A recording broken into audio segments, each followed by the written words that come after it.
Mile 4 is the surf drive show, the moment the race finally looks like a postcard. We roll out of the trees and suddenly it's wide open.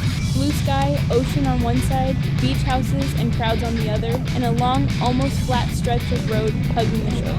Most people imagine wheelchair racers only in places like this, smooth, flat, fast, but they forget how many hills and rollers we had to fight just to earn this view. Here's the thing though, flat doesn't mean easy. It just means the challenge changes.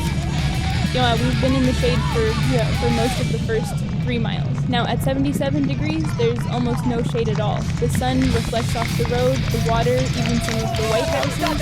It feels like someone quietly turned the oven on.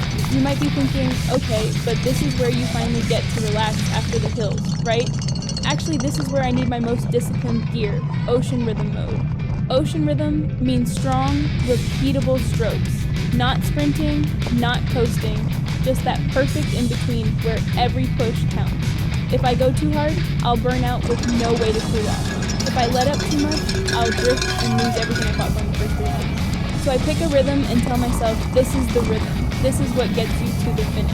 The crowd on Surf Drive is wild in the best way. People stand on porches, lean over fences, wave from yards. At the start, they were curious about the racing chairs. Out here, they're fully invested. You can hear individual voices cut through the roar. Go Mary! You got this! You don't look at that speed. And honestly, that sound is a kind of fuel.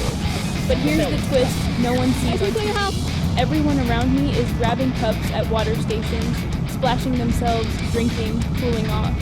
I see the cups, I see the ice, I see the volunteers, but my hands are locked into hard, racing gloves on narrow cushions. Reaching for a paper cup at speed isn't a cute little sip for me, it's a crash waiting to happen.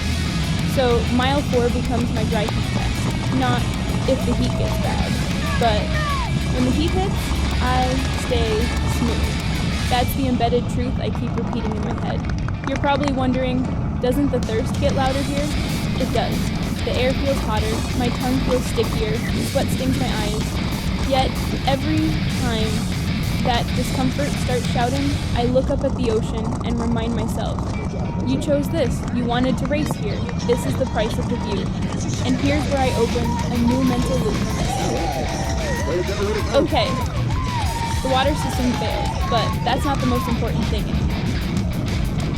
The important thing is whether you can still race this mile like it's yours. By the time I near the mile 4 marker, my arms are heavy and my throat dry.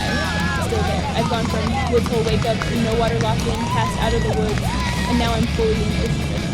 The coast isn't just a backdrop, it's proof that I can keep control when the course is again the brightest, hottest, and most exposed.